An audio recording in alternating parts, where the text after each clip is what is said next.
যুগ জননী সারদা দেবী এবং যুগাচার্য স্বামী বিবেকানন্দের চরণে ভুলুণ্ঠিত প্রণাম নিবেদন করি। দেবী বর্গ ভীমার চরণে ভুলুণ্ঠিত প্রণাম নিবেদন করি। ভক্তিপূর্ণ প্রণাম জানাই স্বামী শ্রুতি সারানন্দজি মহারাজজিকে। আমার সৌভাগ্য হয়েছিল মহারাজের সঙ্গে সারগাছি, যেটি রামকৃষ্ণ মিশনের প্রথম সেবা কেন্দ্র, সেখানে একসাথে কাজ করার। তো মহারাজজিকে আমাকে এই সুযোগ দেওয়ার জন্য বিশেষ করে কৃতজ্ঞতা জানাই এবং ভক্তিপূর্ণ প্রণাম নিবেদন করি।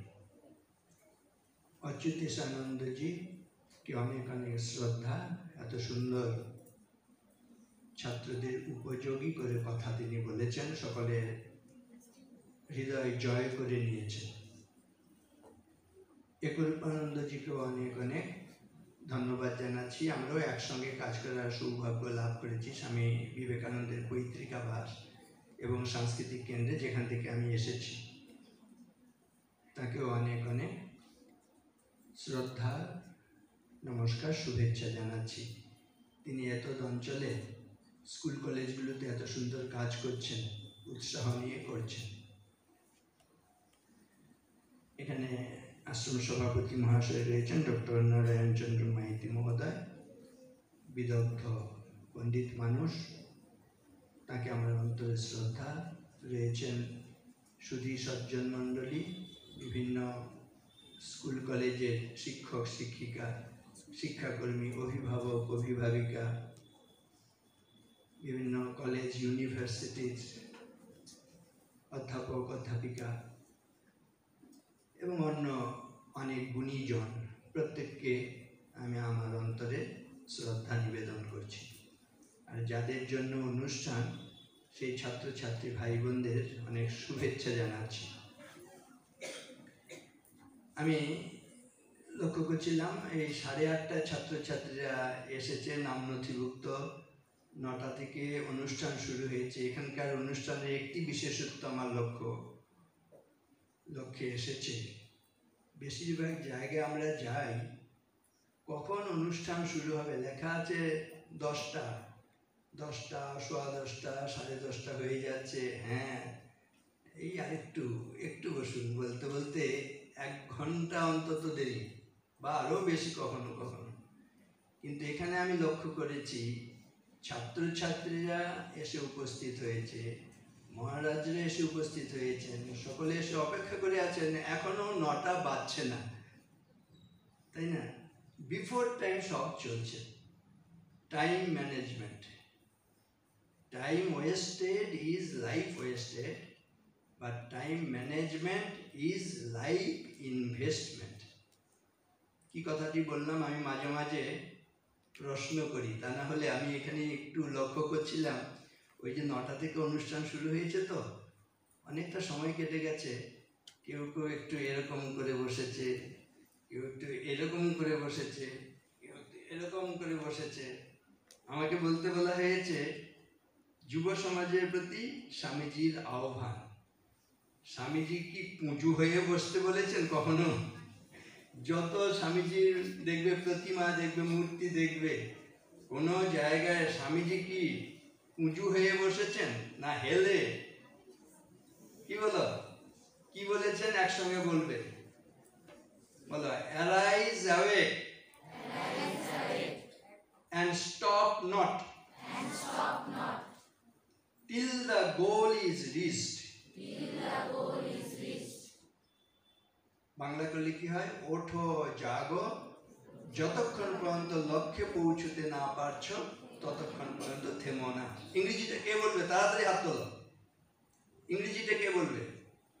আগে ছাত্রছাত্রীদের কাছ থেকে শুনবো, তারপরে শিক্ষক শিক্ষিকা। আচ্ছা, এই শেষের দিকে ভাইটি, হ্যাঁ, জোরে হাততালি, সামনে চলে এসো।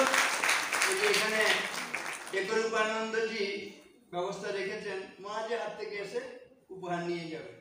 মহারাজ এখান থেকে বই, সব বই আর একটা করে এরকম এলে আমরা তাদের সম্মান জানাবো। যারা সঠিক উত্তর দিতে পারবে তাদেরকে আমরা এখান থেকে সম্মান জ্ঞাপন করব। তুমি কোন স্কুল, তোমার পরিচয় একটু দিয়ে যাও। আরেকটা মাইক রাখা যেতে পারে এখানে, এখন এখানে বলো ততক্ষণ। তমলুক হাইওয়ে হাই স্কুল, অগ্রণী মণ্ডল, ক্লাস 10। বা খুব সুন্দর। আমি লক্ষ্য করছিলাম এখানে একরূপানন্দজি যখন বিভিন্ন ঘোষণা করছিলেন, মহারাজ যেমন ঘোষণা, ওখানেই থাক, ওখান থেকে নিয়ে ওরা, হ্যাঁ, যাতে কেউ একজন ভলান্টিয়ার এগিয়ে এসে একটু সাহায্য করবে, যাতে এরকম উত্তর দেওয়ার ব্যাপার এলে সে সহজে এসে মাইকটি খুঁজে পায় এবং সেখান থেকে উত্তর দিতে পারে। তা লক্ষ্য করছিলাম মহারাজজি কথা বলছেন, কিন্তু কতক্ষণ আর চুপচাপ থাকা যায়। ছাত্রছাত্রীদের অনেকে সে পেটের ভেতরটা যেন ফুলে উঠছে, তারাও কথা বলতে ভালোবাসে। কিন্তু দেখবে, আমার সঙ্গে আরেকটি কথা বলবে, কথা নিয়ে কথা। কিরকম কথা আমাদের বলা দরকার। এই যে ভাইটি এখনই কথা বলেছে, সে কিন্তু মাথা উঁচু করে এসে কথা বলতে পেরেছে, নিজে সম্মানিত হয়েছে, বিদ্যালয়কে গর্বিত করেছে, মাতা পিতাকে আনন্দ দান করেছে, আমাদের সকলের আনন্দের কারণ হয়েছে। আবার কেউ কেউ তোমরা নিজেদের জায়গায় বসে কথা বলছিলে, কিন্তু দেখবে যাতে আমরা মঞ্চ থেকে কেউ দেখতে না পাই, মাথাটা নিচু করে কথা বলছি, ঠিক কিনা? তাহলে আমরা মাথা নিচু করে কথা বলবো না উঁচু করে কথা বলার মতন কথা বলবো, কোনটা ভালো? এই ভাইটি কথা বলেছে এবং মূল্যবান কথা বলেছে, তাই না? এই কথা নিয়ে আরেকটি কথা আমার সঙ্গে বলবে, বলো। Speech is silver, but silence is gold. তুমি যদি এই ভাইটির মতন কথা বলতে পারো, মূল্যবান। এই যে অচ্যুতেশানজি কথা বললেন, দেখো কি অসাধারণ সুন্দর কথা বলেছেন। কিন্তু আমরা যত ভালো কথাই বলি না কেন, বলা হচ্ছে সেটা মূল্যবান, কিন্তু রূপোর মতন মূল্যবান। কিন্তু আমি তুমি যদি নীরব থাকতে পারি, চুপ থাকতে পারি, সেটি আরো বেশি মূল্যবান, সেটি সোনার মতন মূল্যবান। তাহলে যতক্ষণ অনুষ্ঠান চলবে আমরা বক বক করবো, কথা বলবো। আমরা, স্বামীজি বলছেন, আমরা প্যারট লাইক হয়ে গেছে, তোতা পাখির মতন টকিং মেশিনে পরিণত হয়েছে। কিন্তু সেই কথাগুলোর অনেক ক্ষেত্রে কোনো মূল্য নেই, শুধু পরনিন্দা, পরচর্চা, এইসব করে সময় কাটাচ্ছি। হচ্ছে কিনা বলো? কিন্তু কথা বলার সময় খুব সাবধানে বলা দরকার। দেখবে যত আত্মহত্যার ঘটনা ঘটে, কথা সহ্য করতে না পেরে মানুষ আত্মহত্যা করে। মা এরকম বললেন, বাবা বললেন, দাদা বললো, দিদি বললো, বন্ধু বললো, এই জীবন আমি রাখবো না বলে বিষ খেয়ে নিচ্ছে, গলায় দড়ি দিচ্ছে, রেলে মাথা দিচ্ছে। হচ্ছে কিনা বলো? কেন? শুধু কথা সহ্য করতে না পেরে আত্মঘাতী হয়েছে, ঠিক কিনা বলো? কথা বলার সময় আমাদের খুব সাবধানে বলতে হবে। মুখ দিয়ে, জিভ দিয়ে দুটো কাজ করি, সবাই জানো। এক, কথা বলি, আর খাবার খাই। একটু ভেবে দেখো, যে বেশি কথা বলে আর যে বেশি খাবার খায়, তার তাতে কল্যাণ হয় না অকল্যাণ হয়? ভালো হয় না খারাপ হয়? বলো। সেজন্য কি করতে হবে বলো? জিহ্বে প্রমাণম জানিহি, ভাষণে ভোজনে পিচ অত্যুক্তি অতিভুক্তিশ্চ সত্যম প্রাণাপহারিণী। প্রাণাপহারিণী কথাটা সন্ধি বিচ্ছেদ কে করবে দেখি, তাড়াতাড়ি হাত তুলবে। এখন বলার কথা, যখন বলার কথা বলতে পারলে তোমার শক্তি, কিন্তু যখন বলার কথা নয় বললে কিন্তু শক্তি নয়, দুর্বলতা। ওই ভাইটি আগে হাত তুলেছে দেখছি। হ্যাঁ, প্রাণ যুক্ত অপহারিণী, তাই না? প্রাণ অপহরণ করে নেয়া। অপহরণ করে নেয়া মানে ছিনিয়ে নেয়া। প্রাণ ছিনিয়ে নিলে কি বেঁচে থাকবো? মৃত্যু অবদায়। এদিকে চলে এসো, মহারাজের কাছ থেকে তুমিও উপহার নিয়ে যাবে, ফটো নিয়ে যাবে। তাহলে প্রাণঘাতী কাজ কোনটা? অত্যুক্তি অতিভুক্তিশ্চ। অত্যুক্তির সন্ধি বিচ্ছেদ করলে কি হবে? যে আগে বলেনি। অনেকে হাত তুলেছে। আচ্ছা আচ্ছা, এই ভাইটিকে আগে অভিনন্দন, জোরে হাত তালি। তোমার নাম কেউ বলে যাও। আচ্ছা, ওই মাইকে বলো, সুবিধা। পরমানন্দপুর জগন্নাথ ইনস্টিটিউশন, কাশীনাথ সামন্ত। কোন ক্লাস? 12। বাহ, জোরে হাত তালি। তাহলে কিরকম কথা বলতে হবে এই ভাইটিও কিন্তু প্রমাণ করলো। যদি কথা বলার, যখন কথা বলতে পারো তখন শক্তি, কিন্তু কথা বলার কথা নয় বলতে পারলে কিন্তু ওই মাথা নিচু হয়ে দেখবে সেটা দুর্বলতার চিহ্ন। সেজন্য আমরা যেন এমন কথা বলি যার দ্বারা সকলকে আনন্দ দান করতে পারি এবং অর্থপূর্ণ কথা বলতে পারি।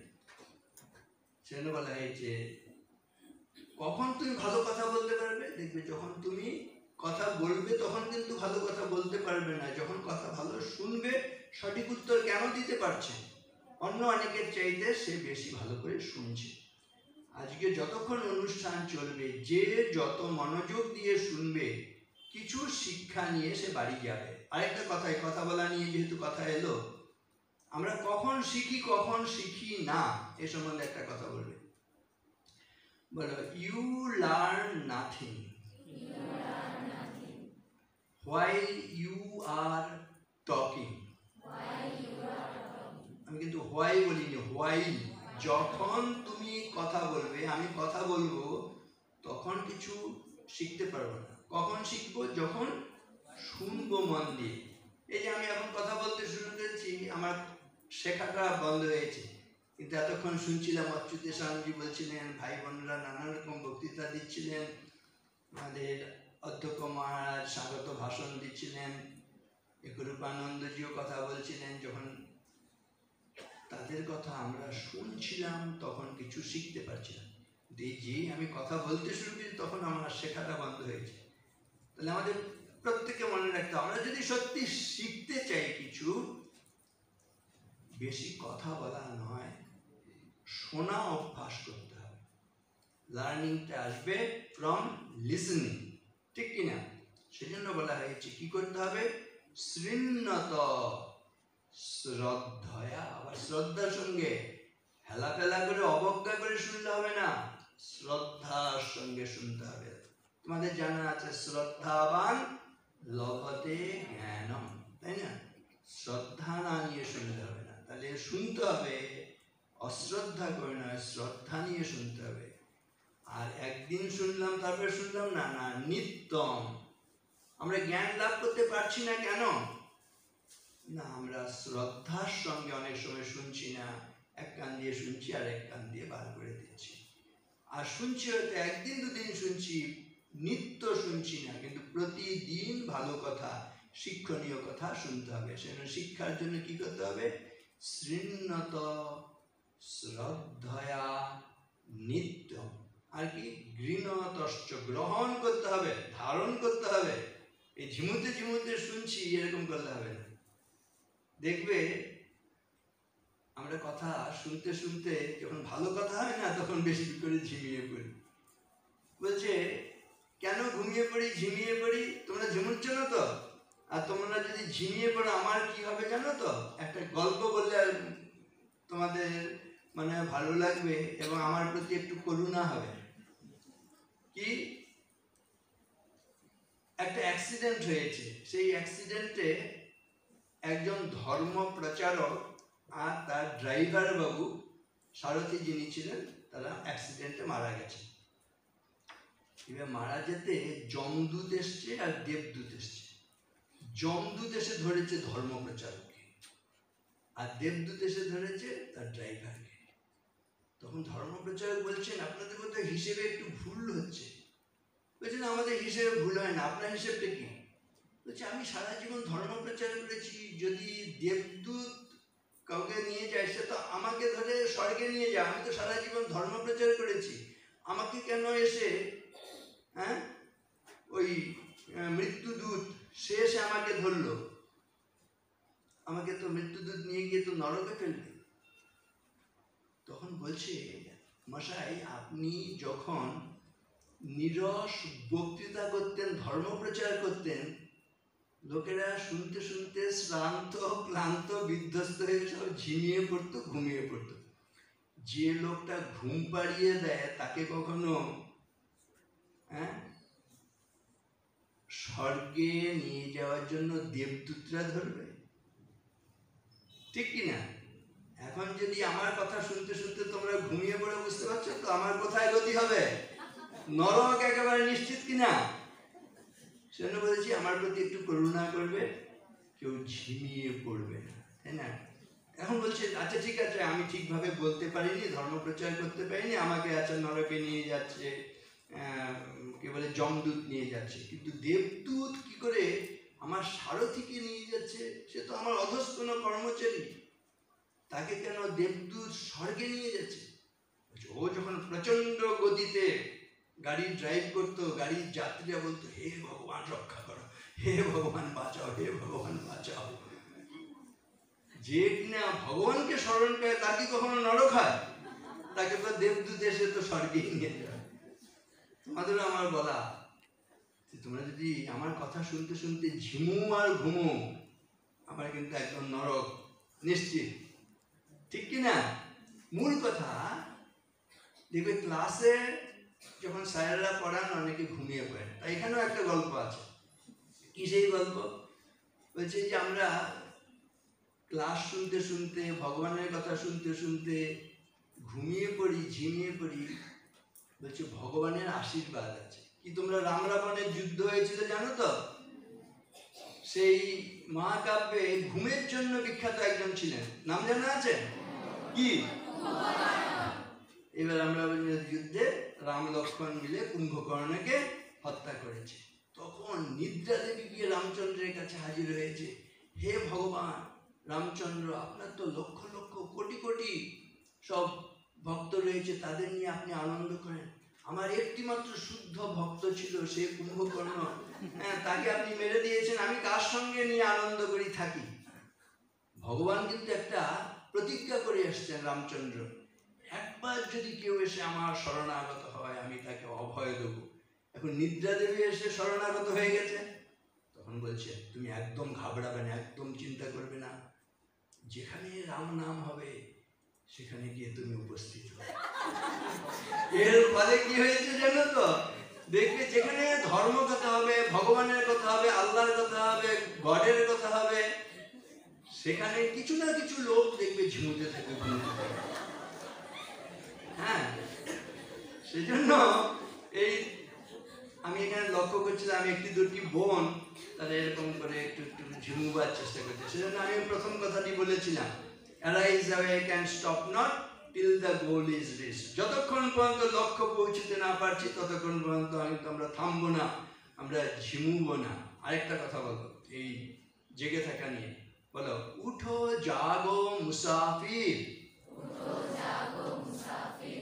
भोर भई अब रैन कहा, जो सोबत है जो सोबत है वो खोबत है, जो जागत है वो पावत है। অর্থটা বুঝতেই পারছো নিশ্চয়ই। উঠো জাগো মুসাফির ভোর ভই, ওহে পথিক ওঠো জাগো, ভোর হয়েছে।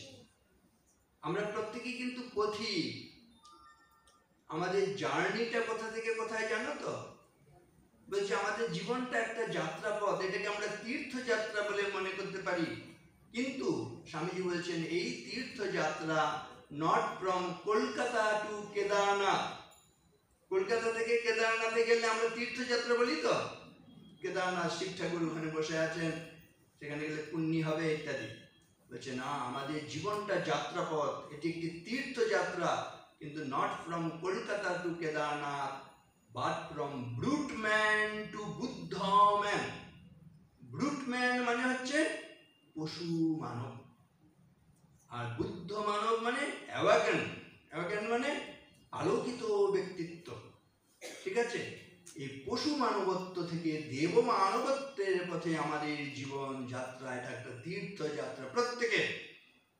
আমরা দেখো, মানুষ হয়ে জন্মালেও আমাদের মধ্যে কিন্তু পশু ভাব আছে, মানুষ ভাব আছে, দেব ভাব আছে। স্বামীজি বলছেন, religion is an idea which is raising a brute unto a man and man unto a god. ধর্মের কি অসাধারণ সংজ্ঞা!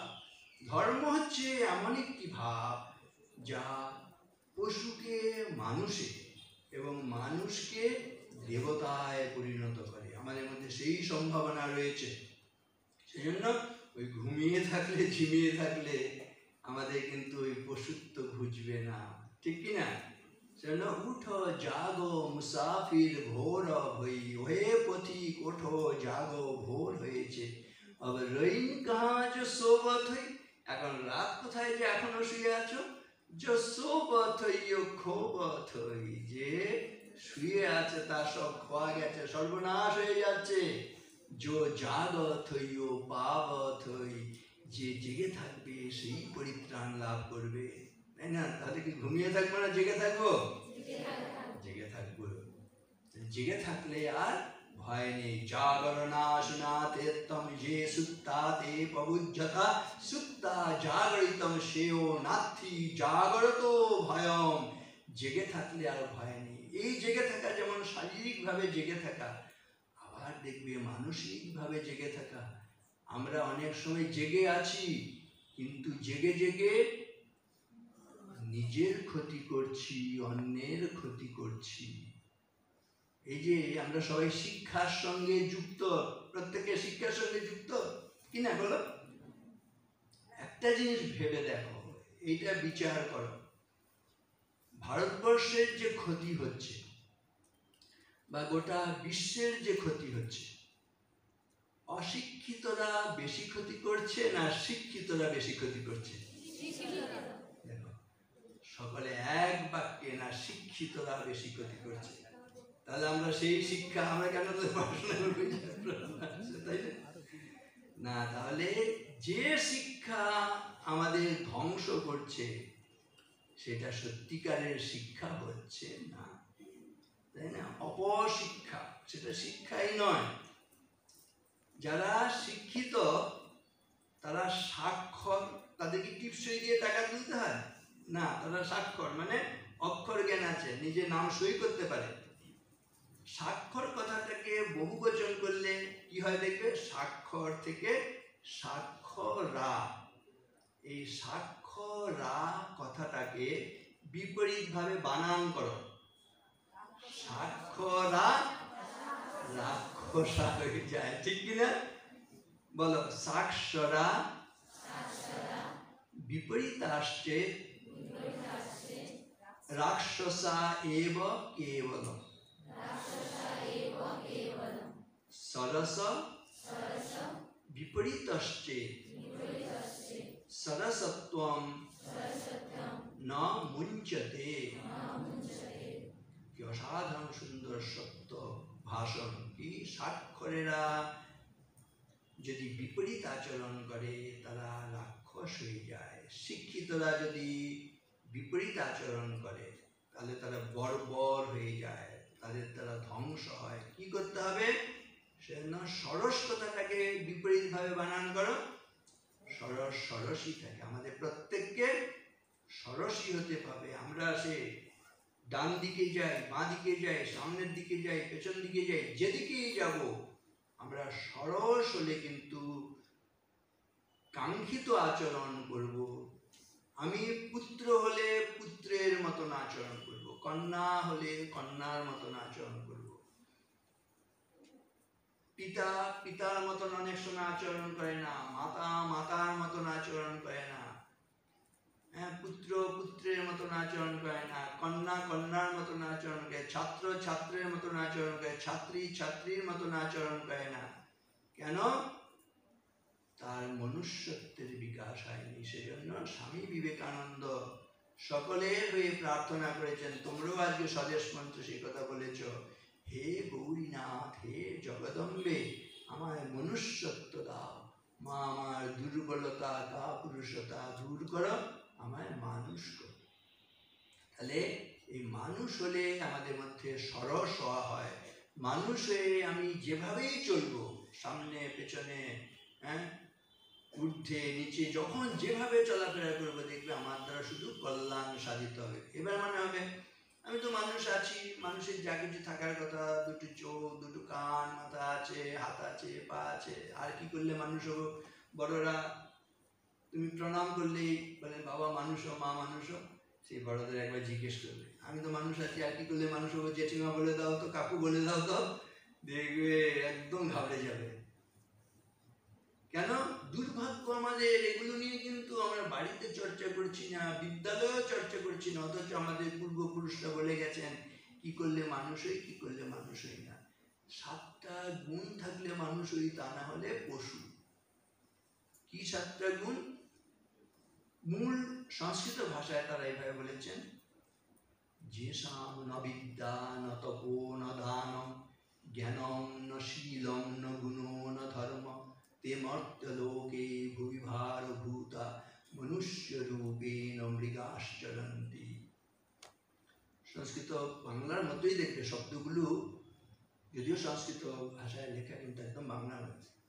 যে 7টা গুণ না থাকলে আমরা পশু। বলছি কি না থাকলে? ন বিদ্যা, যার বিদ্যা নেই সে মানুষ হলেও পশু। যেসব ন বিদ্যা ন তপো ন দানম, যে তপস্যা করে, ছাত্রানাম অধ্যয়নম তপ আছে তো, এই অধ্যয়ন যে করবে না সে পশু। ছাত্র হয়ে পড়াশোনা না করলে সে পশুর স্তরেই থেকে যাবে, ছাত্র হওয়া সার্থক হবে না। ন বিদ্যা ন তপ, যে তপস্যা করে না, যেসব ন বিদ্যা ন তপো ন দানম, যে দান করতে পারে না সে পশু। জ্ঞানম ন শীলম ন গুণো ন ধর্ম, যে জ্ঞানের চর্চা করে না সে পশু। শীল মানে ভদ্রতা, যে অভদ্র সে পশু, ভদ্র হয় না লেখাপড়া করেও সে পশু। যে গুণী হয় না, স্কিলড হয় না, গুড বয় গুড গার্ল কিন্তু গুড ফর নাথিং হবে, গুড ফর নাথিং হলে হবে না। কোনো না কোনো বিষয়ে না, এই কাজটা এই ছেলেটাকে, এই মেয়েটার জন্য, তোমার জন্য অপেক্ষা করে থাকবে না, এই কাজটা তার মতো এত সুন্দর কেউ করতে পারে না। স্কিলড হতে হবে, ঠিক আছে? গুড ফর নাথিং হতে হবে, দক্ষ হতে হবে, নিপুণ হতে হবে। এই নৈপুণ্য লাভ করতে না পারলে, দক্ষতা, কোনো না কোনো বিষয়ে দক্ষতা না এলে, কোনো না কোনো বিষয়ে আমি প্রথম, বহুনামেমি প্রথম, বহুনামেমি মধ্যম, আমি অধম কখনো নই, এইটা তোমাকে ওইটা হচ্ছে স্কিল হতে হবে। যেসব ন বিদ্যা ন তপো ন দানম জ্ঞানম ন শীলম ন গুণো ন ধর্ম, গুণের পরে স্কিলের পরে হচ্ছে ধর্ম জীবন যে যাপন করবে না সে পশু। ঠিক আছে? এটাকে সহজে মনে রাখার মতন বাংলায় তর্জমা করে আমরা এরকম করেছি। আমার যে মূল্যবোধে ধন্য জীবন, এখানে শত শত বই, তমলুকে আমার মনে হয় সবচেয়ে বেশি শিক্ষক মশাই একদিনে 100 করে, অন্তত 112টা বোধ হয় বই, যেখানে কয়েক বছর আগে, 2 বছর আগে হয়তো শিক্ষক সম্মেলনে এসেছিলাম, একদিনে ওখানে 100-র বেশি বই মাস্টারমশাই নিয়ে গেছে। একটা হেডমাস্টার্স অ্যাসোসিয়েশন আমাকে নিমন্ত্রণ করেছিল ওই মহাবোধি সোসাইটির কলেজ স্কোয়ার ওখানে, সেই দিন ওরকম সেই বই, মানে ওখানেও প্রায় 120 বই, একদিনে বই। এগুলো সব ছাত্রদের উপযোগী করে সব লিখে দেওয়া আছে। মূল্যবোধে ধন্য জীবন মূল বই, এটা হচ্ছে সকলের জন্য, মাতা পিতা শিক্ষক শিক্ষিকা ছাত্র, হ্যাঁ, সকলের জন্য। আর এখন একটা ছাত্রদের মতন করে মূল্যবোধে ধন্য জীবন, সেটা হচ্ছে ছাত্র সংকলন। এই প্রতি সপ্তাহে বিভিন্ন স্কুলে প্রাইজ দেওয়ার জন্য সে 100-200 করে, সমস্ত 150 করে, 50টা 25টা করে বিভিন্ন জায়গায় পুরস্কার দেওয়ার জন্য নিয়ে যাচ্ছে। মহারাজও কালকে আসার আগে মহারাজ বলেছিলেন একটা 50টা, একটা হচ্ছে 25টা বই নিয়ে আসবে। সুভাষিতে জীবন করা বলে, এই যে আমি সংস্কৃত কথাগুলো বলি, কখনো বাংলা, ইংরেজি, হিন্দি, সংস্কৃত, ফার্সি, এইগুলো সব সংকলন করে দেওয়া হয়েছে। ছাত্ররা এগুলো যখন নাকি আমাদের প্রত্যেকের জীবনে এরকম হতাশা আসে, তাই না, এখানে স্বামীজির কথাগুলোই মূলত আছে। এই যে আমাদের বলা হয়েছে আজকে স্বামীজি যুব সম্প্রদায়ের প্রতি কি কথা বলেছেন, স্বামীজি এই ভারতীয় ভাবনা, মনুষ্যত্বের চিন্তা, দেবত্বের চিন্তা, এগুলোই তো স্বামীজি বলেছেন। এগুলো অরিজিনাল সংস্কৃত ভাষায় কি লেখা হয়েছে, স্বামীজি ইংরেজি ভাষায় কি বলেছেন, বাংলা তর্জমা করে সেগুলো কি হয়েছে, এর সংকলন গ্রন্থ এর মধ্যে রয়েছে। তাহলে বাংলায় সহজে বোঝার জন্য মনুষ্যত্ব কি করে হয়, একসঙ্গে বলো, বলো, জ্ঞানশীল নীতি ধর্ম, তপ বিদ্যা দান, সপ্তশীলে মনুষ্যত্ব, জানিও সন্ধান, সপ্তশীল ব্রত নন, নারায়ণ প্রায়, অন্যথা সে ভূমিভার, পশু বধায়। যদি জ্ঞানের চর্চা করি মানুষ, শীল মানে ভদ্র হলে মানুষ, নীতিপরায়ণ জীবনযাপন করলে মানুষ, ধর্মজীবন যাপন করলে মানুষ, জ্ঞানশীল নীতি ধর্ম, তপ বিদ্যাদান, তপস্যার জীবন, বিদ্যা লাভ করলে আর দান করতে পারলে মানুষ। আর এই মানুষ হলে মানুষ থেকে আমরা আবার দেবতা হয়ে যাই, না করলে একেবারে পশু। আমার কিন্তু টাইম হয়ে গেছে, এ বলা আমার জন্য শুরুই হলো না, কিন্তু তোমরা এত মগ্ন হয়ে শুনছ। যাই হোক, এবারে একটা সব কিছু ভুলে গেলে বলবো একটা এবিসিটা, আর 2 মিনিট 5 মিনিট বলবো, দেখুন যে সময়, ঠিক আছে, এটা বলার কোনো শেষ নেই। আবার যদি তোমাদের স্কুল কখনো এই ধরনের প্রোগ্রাম করতে চায়, কোনো কলেজ এই ধরনের প্রোগ্রাম করতে চায়, আমরা কিন্তু সেসব জায়গায় গিয়ে গিয়ে এই ধরনের করি। মেদিনীপুর জেলার বহু স্কুল কলেজে আমি এসেছি, হ্যাঁ, এখানেও কয়েকজন হেডমাস্টার মশাই আছেন, তারা আমার সঙ্গে কেউ কেউ দেখা করেছেন, বললেন আমাদের স্কুলে গেছিলেন। আমি এত স্কুলে গেছি, সব স্কুলগুলোর নামও বলতে পারবো না। যাই হোক, তা ওই এবিসি আমি বলবো, অন্য সব ভুলে গেলে আমরা তো এবিসি ভুলি না, তাই কি না, ঠিক কি না? এবিসি কি শিক্ষা দেয় বলো? A for always, B for B, C for careful. সবসময় যেন আমরা সাবধানে থাকি। আমরা বিবেকানন্দকে নিয়ে অনুষ্ঠান করছি না, বিবেকানন্দকে, যার বিবেক জাত আনন্দ, বিবেক মানে বিচার বিবেক নিয়ে চলা, হুঁশ নিয়ে মানুষ। শ্রীরামকৃষ্ণ বলছে যার হুঁশ আছে সে মানুষ। হুঁশ আছে মানে যার বিচার বিবেক কাজ করে সে মানুষ, ঠিক কিনা? তাহলে এবিসি হচ্ছে সাবধানে চলবো, বিচার বিবেক নিয়ে চলবো, অলওয়েজ বি কেয়ারফুল। বলো, alert today and alive tomorrow. আজকে পর্যন্ত অ্যালার্ট থাকলে তবেই কিন্তু কালকে পর্যন্ত বাঁচতে পারবো, তা নাহলে মোবাইল কানে নিয়ে রাস্তা বেরোচ্ছি, রান্নাবার হয়ে যাবো, শেষ, জীবনের মতো কথা বলা শেষ, ঠিক না?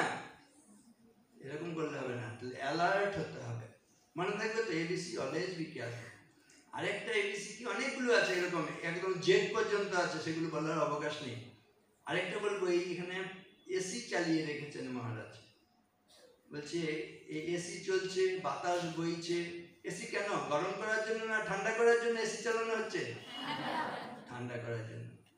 তাহলে কি হতে পারে এই প্রসঙ্গে আমি বলবো, এখানে যারা আছো তোমাদের মাথা গরম হয় না তো? ভেবে বলবে, মাথা গরম হয় না? কে আছে মাথা গরম হয় না? একজন আছে? বাবা, কেউ হাত তুলতে পারছে না। মাথা গরম সবার হয়, যখন মাথা গরম হবে তখন মনে করবে ওই মহারাজ বলেছিলেন এবিসি। বলো, A for always, B for B, C for cool. মাথা ঠান্ডা কর, মাথা ঠান্ডা কর, মাথা ঠান্ডা কর, ঠিক কিনা? কি করে মাথা ঠান্ডা করবে বল? Build one factory in your head, that is ice factory. ice মানে কি? হেড মানে কি? ফ্যাক্টরি মানে কি? তাহলে মাথায় কিসের কারখানা? মনে থাকবে, এই কারখানা বানাতে নেতা মন্ত্রী ধরতে হবে না ব্যাংকে ছুটতে হবে, কিছু দরকার আছে? একদম ফ্রি, শুধু তোমার ইচ্ছা থাকলেই হবে। থাকলে কল্যাণ হবে কি না? আর 3টে ফ্যাক্টরি করলে কিন্তু তোমার জীবনটা হবে স্যাটিসফ্যাক্টরি। শুরুতে ফ্যাক্টরি বললাম, আমরা সবাই স্যাটিসফ্যাক্টরি লাইফ চাই তো। তাহলে কোন কোন ফ্যাক্টরি করলে লাইফ স্যাটিসফ্যাক্টরি হবে? তাহলে 1 নম্বর হচ্ছে build one factory in your head, that is nice factory. আরেকটা বলো, build one factory in your mouth, that is sweet factory. Mouth মানে কি? আর সুইট মানে কি? তাহলে মুখে কিসের কারখানা? মিষ্টির কারখানা যদি নাও হয়, অন্তত build one factory in your mouth, that is sugar factory. মিষ্টির কারখানা না হলে একটা চিনির কারখানা বানাবে মুখের মধ্যে, মনে থাকবে। কারণ আগেই বলেছি, ওই জিহ্বার, ভয়ঙ্কর জিহ্বার শানিত তরবারি দিয়ে ক্ষত করলে, বুলেট দিয়ে ক্ষত করলে ডাক্তারবাবু অপারেশন করে সারিয়ে দেয়, ইঞ্জেকশন দিয়ে, ব্যান্ডেজ করে, ট্যাবলেট খাইয়ে। তো এই কোমল জিহ্বা দিয়ে যে ক্ষত সৃষ্টি করি, কেউ কোনো অপারেশনে ব্যান্ডেজে কেউ সারাতে পারে? পারবে? Build one factory in your mouth, that is ice equivalent sugar factory or sweet factory. Then build one factory in your heart, that is love factory.